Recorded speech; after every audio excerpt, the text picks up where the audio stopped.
Thanks for coming, and it's great to, be up here after a win. It sure makes it a little easier, a little funner. But as far as the game and how our team played, I thought our guys really played with great effort. I thought they played with a physicalness and a mental toughness. I think coming off a tough loss against Fresno, I really liked how we answered the bell. Loved how we practiced last week. That doesn't always correlate for what kind of game you're going to play, but I think it had something to do with it. Offensively, we got to take advantage of some of the turnovers. We had some really good field position defensively and through the kicking game. Did a good job getting the ball out, but we've got to finish drives better, and that's a huge part of it. And part of that was on third downs.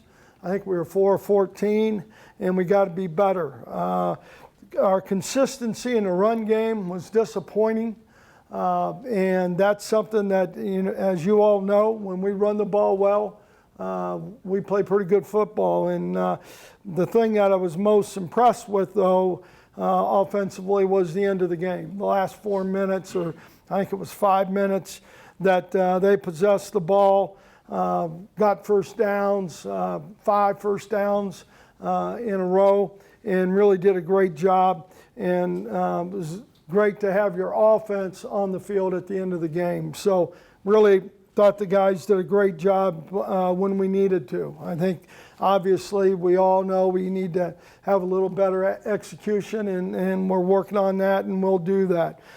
Defensively, there are 5 big plays that we count as big plays that we gave up. I thought we played really good in the first half.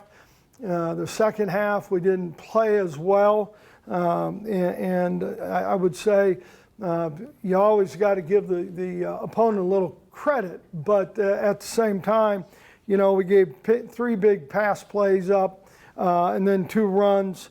We wanted to keep the run under 100 yards. We did not do that. They had 118. And then the positives, though, we had 10 TFLs or sacks. That was something that we always want to do. We'll take 10 points. When we allow 10 points, we'll take that every day. 4 turnovers. The defense managed to get, and then really good in the red zone. And our red zone and third down defense has been pretty consistent, but the red zone's been really good. As far as the kicking game, we probably was one part that we really thought we didn't play like we're capable. We dropped a snap on a punt. Jack never does that. Jack doesn't do that in practice. Missed 2 field goals, and had good coverage from the kickoff team.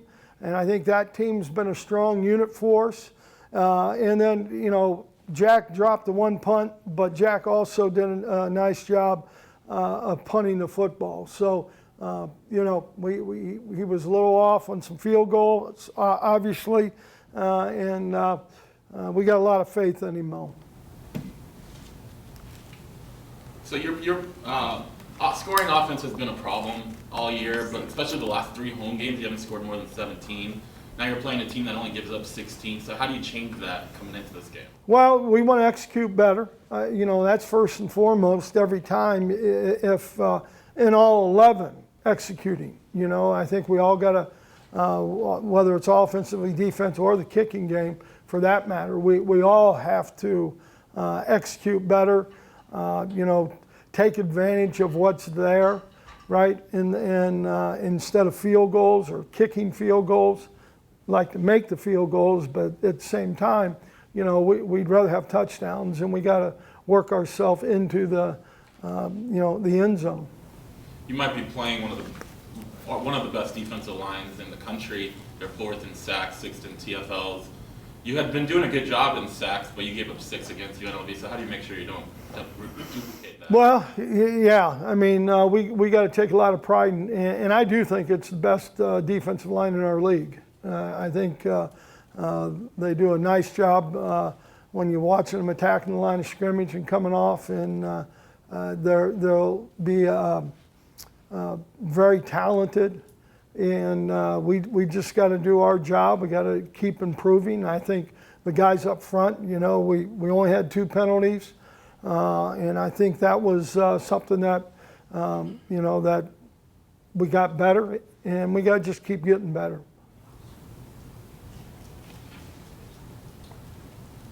What do you make of, I couldn't believe this until I heard a postgame. Jesse Matthews, that was his first touchdown scored in San Diego. Yeah. You talked about that a couple of times. What did it mean to him to score on Saturday? Well, I think obviously, and his parents go to most all the games, but, for family and friends and all that to be here, his teammates, I think all that stuff is important, and for him to do it here, San Diego, first time in Snapdragon, which is a big deal.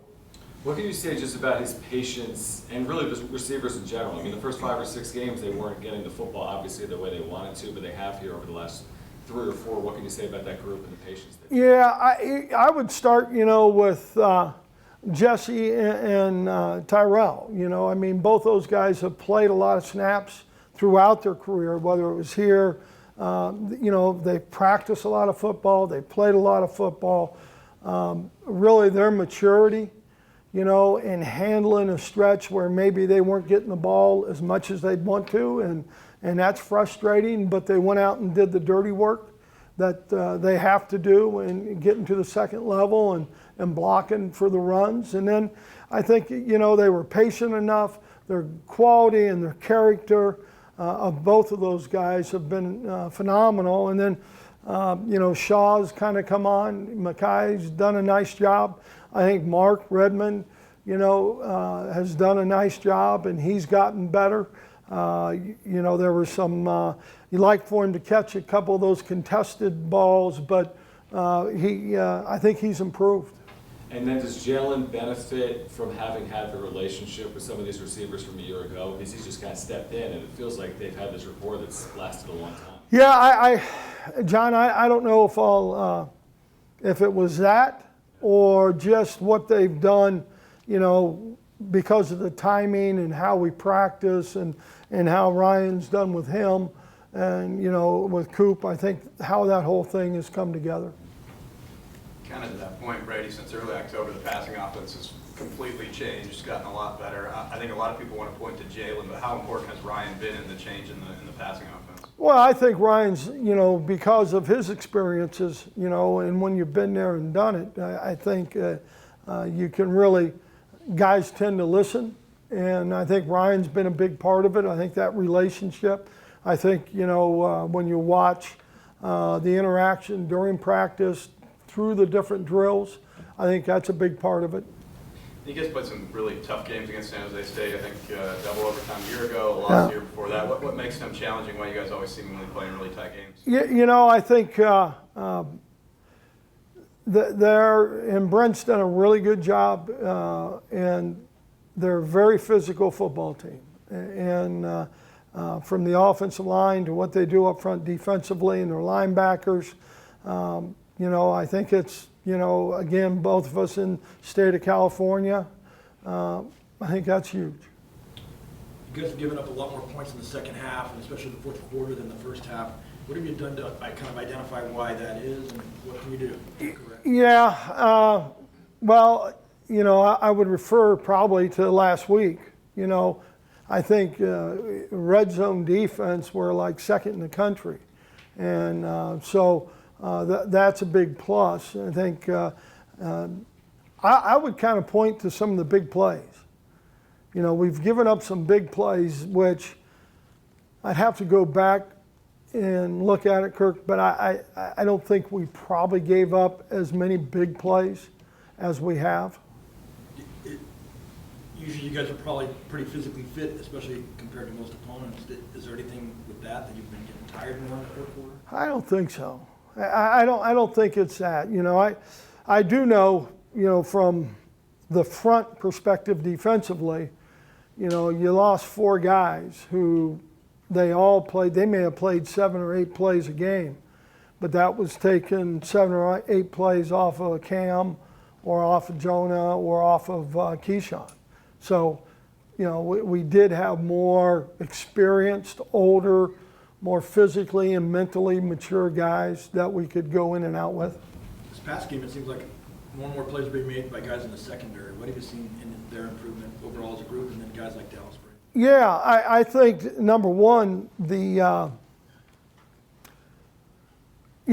Fresno game and the receivers that you play against are very talented. I think Fresno's always have good receivers. Obviously with Hainer at quarterback, I think our guys were challenged a little bit, and I think going into last week, we had a lot of respect for the quarterback and the wideouts, and I think our guys really stepped up and did a nice job, a little tighter on coverage, a little bit more physical, and that's Kirkland's going to take this week because he's going to throw shots down the field about 5 to 7 times, and that's a 50-50 ball a lot of times. So we gotta be the ones coming down with the 50-50. Dallas Branch was Defensive Player of the Week this week. He seemed to be all over the field last game. What have you seen in his play, especially recently? Yeah, Dallas is a really quiet guy. I mean, he is he talking today? So he won't be as quiet then. But he's a really quiet guy, and he goes about his business and doesn't, he's not real flashy or showy or anything. He just does his job, and he takes a lot of pride in doing his job. Yesterday morning, Dan Patrick showed he took them all of 10 seconds to mention San Diego State over the Pac-12, and they stirred everything up. When you hear those things come, and they come over the last several months, what goes through your mind? We want, we're in the Mountain West Conference. We want to play our ass off to win the Mountain West Conference. And, that's nothing I really have a whole lot to do with right now. Do you have to talk to the team, though? I mean, is it a distraction? No, I don't think so. I don't think so. I don't think the guys, as far as, that rhetoric, I don't think right now, they need to worry about, San Jose. Also, this has been popping up since July. Yeah. Every 3 weeks, it seems. Is it kind of just like white noise now? Yeah, it is for me. On the final drive of the game, just for you looking back on it, what clicked? Was it just better execution? Was it different? What you said. I think it was better execution. I thought those guys, up front, it was really, the right side of our offensive line, because most things went over Ross and Simmons, and I thought Mark did a nice job, and Jay blocking over there. I hope we can do that all the time. You mentioned turnovers being a key for the defense. You're playing a team that's only turned the ball over 5 times. I think that's top 5 in the country. So how do they do a good job of not beating themselves, and then how do you put them in a position where they do turn over? Well, I think at any time we're going to try and do our best to get the ball back, and we drill things, we do things at practice, the peanut punch, the interception drills, the different things that you try and emulate. We'll do that. What was the other part of that? Why have they been so good at? Yeah, that's great. Well, football is funny. Why didn't we get that punt that they dropped last week? And why did we not recover the onside kick? When you were playing, how much emphasis was there on trying to punch the ball out? None. When did that evolve? I really think, my brother coached at the Bears, and he was secondary coach with Peanut and the other corner. I forget what the heck his name was. But anyway, I think about that time because one thing Lovie Smith always did, Lovie, any ball that was on the ground, they're going to pick up. And it didn't matter, and that's something that I think a lot of people stole from him. And I think a lot of the ways they coached turnovers, and whether it's ripping the ball out or punching it, all those things, I think that just came more of I would say not a fad, but it became more into the game. What do you make of the way that San Jose State has dealt with the adversity of losing a player in the middle of the year, Yeah. having a game postponed, and being able to, I don't know if compartmentalize is the right word, but they've been able to win the last 2 times they've been on the field? Yeah, that's always really personal and really private. I think Brent, and I've talked to him obviously when the tragedy happened and since, but it can bring you together as a football team in some ways, and I don't like saying that because that it's a life and it's something that is a tragedy, and fortunately I have not had to go through that as a head coach.